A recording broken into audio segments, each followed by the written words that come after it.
Olá, pessoal! Vamos dar continuidade à nossa disciplina de prevenção de doenças e promoção da saúde do adolescente para o curso técnico em agente comunitário de saúde. Tá? Nas outras aulas a gente veio abordando a relação, falamos sobre os adolescentes, sobre a puberdade, falamos também sobre DSTs, prevenção dessas DSTs, né? E agora a gente vai estar abordando métodos anticoncepcionais, métodos contraceptivos, para se evitar gravidez na adolescência e para evitar também a contração de algumas doenças sexualmente transmissíveis. Vamos falar também sobre gravidez na adolescência e sobre a saúde nutricional do adolescente, né? Que hoje a gente vem observando principalmente a obesidade, né? Ela está muito frequente na adolescência. Então, quando a gente fala em planejamento reprodutivo, a gente vai lembrar logo dos métodos anticoncepcionais, dos métodos contraceptivos. Eles são importantes, né, serem orientados e serem usados tanto pelo adolescente como pelo adulto, né, para que possa se vivenciar essa sexualidade, para que todos possam vivenciar a sua sexualidade, mas com prevenção. Né, evitando doenças, evitando gravidez indesejada, certo? Então, por isso a importância desses métodos contraceptivos e do planejamento reprodutivo. Quando a gente fala em planejamento reprodutivo na adolescência, significa rever conceitos existentes sobre práticas sexuais e sobre gravidez nessa etapa da vida. Né? Antigamente pensava-se que quando você abordava esse tema sobre práticas sexuais, né, sobre a gravidez na adolescência, isso ia incentivar os jovens a buscarem, né, praticar, né, desenvolver essas práticas sexuais ou ter gravidez também desejada, né, gravidez na adolescência. Mas hoje a gente sabe que não, né, as orientações elas são importantes e essas orientações elas levam à prevenção. Né, a prevenção de doenças, a prevenção de gravidez na adolescência, né, ao uso de práticas sexuais mais seguras, né, por isso a importância dessa orientação. Os adolescentes eles têm direito ao atendimento com relação ao planejamento reprodutivo, sem discriminação de qualquer tipo e com garantia da sua privacidade, do sigilo e do consentimento, tá, informado. Então, os serviços de saúde, eles têm que garantir esse atendimento do adolescente, que inicia a atividade sexual e reprodutiva, tá? E eles devem incentivar esse comportamento relacionado à prevenção e ao autocuidado, tá? Então, esse incentivo da prática de sexo seguro, da prevenção de doenças e do autocuidado deve ser incentivada, tá? No serviço de saúde. Na faixa etária entre 10 e 19 anos, podem ser atendidos na presença dos pais, mas isso é se eles preferirem, tá? Então, o adolescente ele tem direito de dizer se quer ser atendido com os pais ou não, tá? Ele pode também ser atendido sozinho, apenas com um profissional de saúde. A gente tem vários métodos anticoncepcionais, né? E a população brasileira adolescente, ela está vulnerável à gravidez, né? Vulnerável à gravidez na adolescência, vulnerável à violência sexual e à presença de doenças sexualmente transmissíveis, incluindo a HIV, né? A AIDS, certo? Então, os adolescentes menores de 18 anos, eles apresentam maior índice de complicações e de mortalidade materna, tá? Porque muitos adolescentes, ao descobrirem que estão grávidas, né, elas vão procurar práticas não seguras, né, para fazerem abortos, certo? E também elas podem não buscar o serviço de saúde para estar fazendo o acompanhamento do pré-natal dessa criança, tá? O que pode levar a uma mortalidade tanto materna como infantil. Então, os adolescentes precisam ser abordados pelos profissionais de saúde. Os profissionais de saúde precisam informar sobre os métodos, sobre a anticoncepção na adolescência, que são vários, né? Como a gente vê aí nessa imagem, a gente vai estar falando sobre cada um desses métodos anticoncepcionais separadamente. A gente tem vários métodos anticoncepcionais, como a gente vê aí na imagem, né, que são os preservativos, o preservativo masculino e feminino, os anticoncepcionais orais, que são as pílulas anticoncepcionais, o DIU, né, que é o dispositivo intrauterino, anticoncepcionais injetáveis, o diafragma, tá? O preservativo masculino é um dos mais conhecidos, né, que é a camisinha, certo? Então, ela é feita uma capa de borracha, que é feita de látex, né, que é a borracha, que colocada corretamente sobre o pênis, ela vai evitar a transmissão da DST e ela também serve para evitar a gravidez, tá? Então, a camisinha, ela é a camisinha tanto masculino, o preservativo masculino, como o feminino, ela é um método, o único método que vai prevenir essas DSTs, né? Que vai prevenir a transmissão do HIV, que vai prevenir a transmissão daquelas outras DSTs que a gente viu na aula anterior, né? A gonorreia, a hepatite, né? Então, ela é um método de prevenir a doença sexualmente transmissível, né? E ela serve também para evitar a gravidez, né? A gravidez indesejada.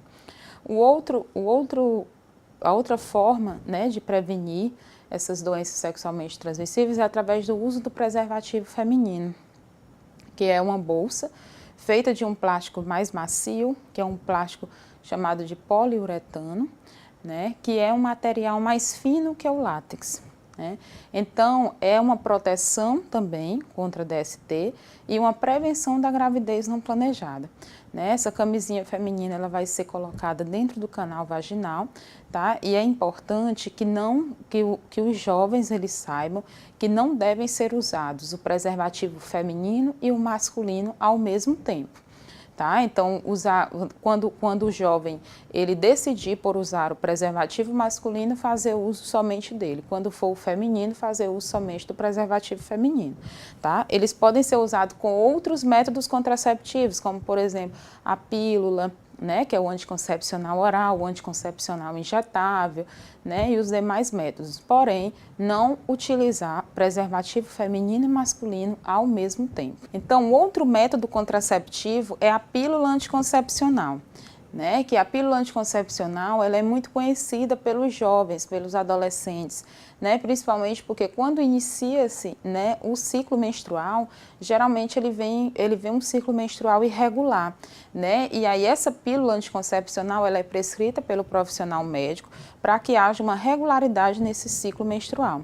Certo? Então, a pílula anticoncepcional ela contém hormônios que são utilizados para evitar a fecundação, evitar a gravidez, né? Então, são utilizados tanto para evitar a gravidez, como também para regular o ciclo menstrual e também para tratar outras patologias como cistos, né? Ovários policísticos, certo?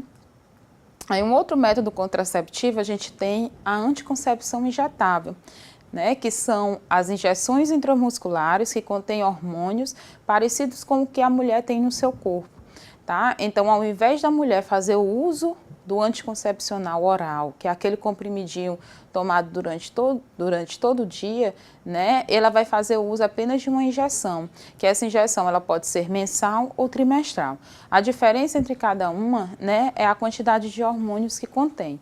Na injeção mensal, vão ter 2 tipos de hormônio, que é o estrogênio e o progestogênio, e na trimestral é o hormônio progestogênio. Um outro método contraceptivo é o DIU, né, que é o dispositivo intrauterino. É um dispositivo em forma de T, confeccionado em plástico e contém um arame de cobre fino enrolado na sua haste. Tá? E também tem manguitos de cobre nos seus braços horizontais. E ele é colocado, esse DIU, dentro do útero da mulher. A ideia desse DIU também é evitar a gravidez, evitar que haja a fecundação. Tá? Evitar que o espermatozoide alcance o óvulo e que haja fecundação. Um outro método é o diafragma. O diafragma é um dispositivo que também é um dispositivo de barreira. Ele impede que os espermatozoides alcancem o útero e que ocorra a fecundação. Tá? Esse DIU ele deve ser colocado no canal vaginal 15 a 20 minutos antes do ato sexual, tá? E ele só pode ser retirado após 12 horas depois do ato sexual. Tá? E aí ele também é feito de um material mais flexível, né? Mais maleável. Certo? Em relação a esses métodos contraceptivos, né, a gente não tem como dizer qual o melhor método contraceptivo. Tá? O melhor método contraceptivo é aquele em que há uma melhor adaptação da pessoa. Tá? Então, as orientações, o adolescente ele deve buscar o serviço de saúde para ter orientações sobre todos os métodos contraceptivos disponíveis, né, e ver qual o melhor método para que ele possa utilizar, né, qual o melhor método que ele pode utilizar para estar prevenindo gravidez, para estar evitando a contração de DSTs, certo? E isso deve ser feito em parceria com o serviço de saúde. Certo? Então, o melhor método é aquele em que você se adapta mais, é aquele em que você tem aquele em que você tem uma melhor adaptação e aquele também em que você não tem contraindicações, certo? Esse é o melhor método contraceptivo. A importância é fazer a prevenção, certo? Fazer uso desse método contraceptivo. E aí a gente entra num tema que ainda é muito frequente, né, na nossa sociedade, que é a gravidez na adolescência. Para a saúde pública, a gravidez na adolescência tem sido um desafio, né? E principalmente hoje que as jovens, né, os adolescentes, eles estão iniciando a vida sexual cada vez mais cedo, né? Principalmente porque as meninas elas estão tendo uma menarca mais precoce, que é a primeira menstruação, ela está iniciando mais cedo, né? Devido também ao uso excessivo de drogas, né? A busca também para vivenciar novas situações, né? Tudo isso vem levando as meninas e meninos iniciarem uma vida sexual mais precoce, né? E muitas dessas gestações elas vão terminar em abortos provocados, que são realizados em condições adversas, que evoluem com problemas obstétricos, evoluem com hemorragias, infecções ou perfurações uterinas. E isso contribui para o aumento da mortalidade materna nesse grupo etário que são dos adolescentes, né? Então, por isso a importância do trabalho interdisciplinar, tanto de atores governamentais como não governamentais, para prestar uma atenção educativa e integral para esses jovens, né? Para prevenir a gravidez não planejada, né? E também para evitar a mortalidade nesse grupo, né? De adolescentes. A gravidez na adolescência, ela pode estar provocando vários riscos físicos, biológicos, psicossociais, né? Algumas adolescentes, um dos riscos físicos que a gente pode estar observando é a presença da hipertensão, né? A hipertensão, ela já é presente, é uma doença que pode estar muito presente durante a gravidez, né? E na gravidez, na adolescência, se essa adolescente ela não buscar um serviço de saúde para fazer o seu tratamento, né? Para fazer o seu pré-natal, né? Para fazer uso das vitaminas necessárias, né? Das vacinas necessárias, fazer tudo o que for, realizar os exames que são necessários durante a gravidez, né? Essa adolescente ela pode estar desenvolvendo problemas de saúde, como hipertensão, diabetes, né? Que podem estar levando à mortalidade materna também. Outros fatores de risco biológico são a desnutrição, né? O acompanhamento pré-natal tardio, né? Também temos riscos psicossociais, que é uma vez que a maternidade ela pode influenciar também no abandono escolar e dificuldade de acesso ao mercado de trabalho, tá? Então, quando a adolescente ela tem uma gravidez, né, durante esse período da vida, durante essa fase da vida, é importante que seja orientada tanto pela família como também pelos profissionais de saúde, né, orientada para que tenha uma gravidez o mais saudável possível, né, porque aí vai evitar também riscos para o feto, para o bebê.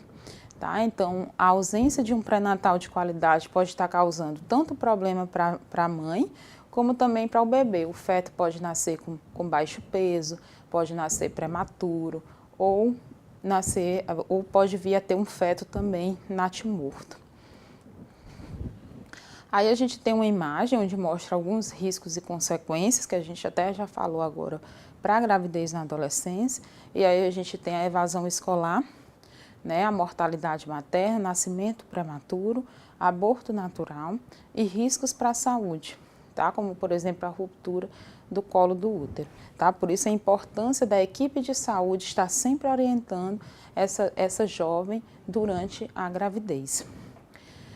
E quando a gente fala em saúde nutricional do adolescente, a gente pode estar observando o nosso atual quadro epidemiológico brasileiro, né? Onde a gente observa que muitos jovens estão com sobrepeso, cada dia mais com sobrepeso, tá? E todo esse quadro epidemiológico, ele está muito relacionado com a alimentação irregular, o consumo de fast food, o consumo de poucos nutrientes, né, que são importantes para a nossa alimentação, que são importantes para o nosso corpo, né, e isso vem provocando principalmente a obesidade entre os adolescentes, entre os jovens.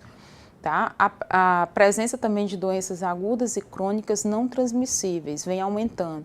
Presença de diabetes, presença de hipertensão, doenças cardíacas, tudo isso vem aumentando também entre os jovens, principalmente devido a esse consumo de alimentos cada vez mais calóricos, né? A desnutrição, ela diminuiu nas últimas décadas, mas o sobrepeso e a obesidade aumentaram. Então, existe, além de ter aumentado o sobrepeso e a obesidade, a gente observa a presença de deficiências nutricionais, tá? Porque os alimentos hoje consumidos, eles não têm nutrientes. Então, hoje as pessoas consomem, né, alimentos gordurosos, né, sanduíches gordurosos, certo? E esses alimentos, eles levam ao aumento da obesidade, ao aumento do sobrepeso, porém não levam a uma alimentação dos nossos nutrientes que são necessários para a gente ter uma vida mais saudável, certo? Então, essa promoção da alimentação saudável, da alimentação adequada, ela é uma diretriz da Política Nacional de Alimentação e Nutrição. A adolescência, ela também é um período crítico para desenvolver essa obesidade que se perpetua na vida adulta. Então, quando o jovem ele tem uma alimentação irregular, ele provavelmente vai ter uma vida adulta com problemas de saúde, né? Então, quando a gente vê um adulto com dislipidemia, né, com colesterol elevado, taxa de triglicerídeo elevada, o jovem com pré-diabetes, né? Então, a gente pode estar se reportando para como foi a alimentação dele durante a adolescência, durante a infância, tá? Porque tudo que você consome durante toda a sua vida é que vai ocasionar as doenças no futuro. As doenças como o diabetes tipo 2, as dislipidemias e hipertensão arterial, que no passado não eram tão frequentes nessa faixa etária de adolescência, né, elas são cada vez mais comuns e elas vêm elevando os riscos cardiovasculares no futuro. Tá? O que você consome hoje pode estar ocasionando doenças cardíacas futuras. Tá? Por isso a importância de você fazer um consumo adequado de alimentos, uso de nutrientes mais saudáveis, né? Uso de alimentos mais saudáveis, certo? Então, a gente tem aí dois tipos de principais doenças nutricionais que acometem os adolescentes, a desnutrição e a obesidade. A desnutrição, ela tá mais relacionada com a deficiência de proteínas, de carboidratos e de gorduras, né? E essa desnutrição, ela vai provocar uma baixa estatura e um atraso na maturação sexual, tá? Então, ela também deve ser observada, né, pelos pais e também pelos profissionais de saúde. Quando o adolescente apresentar desnutrição, buscar sempre um serviço de saúde para que o profissional, né, ele possa fazer essa reposição, né, das vitaminas necessárias. E a obesidade. A obesidade é um distúrbio nutricional caracterizado pelo aumento do tecido adiposo.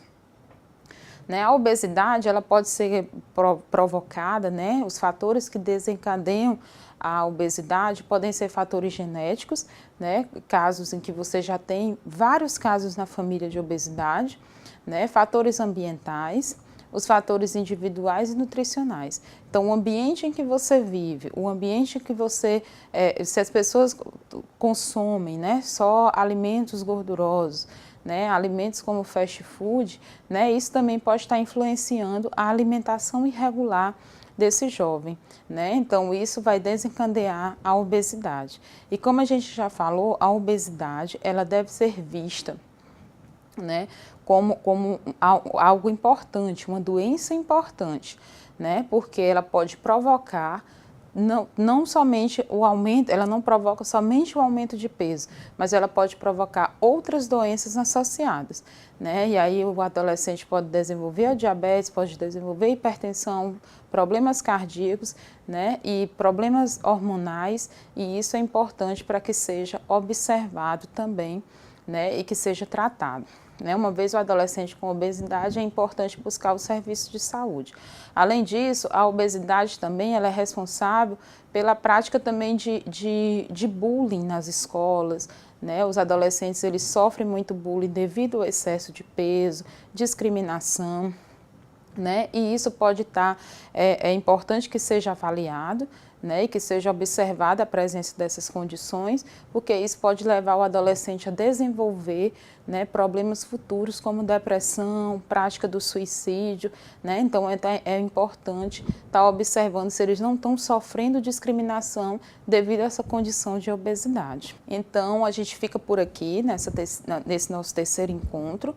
Tá? E aí a gente vai dar continuidade falando mais sobre temas relacionados à saúde mental dos adolescentes no nosso quarto encontro.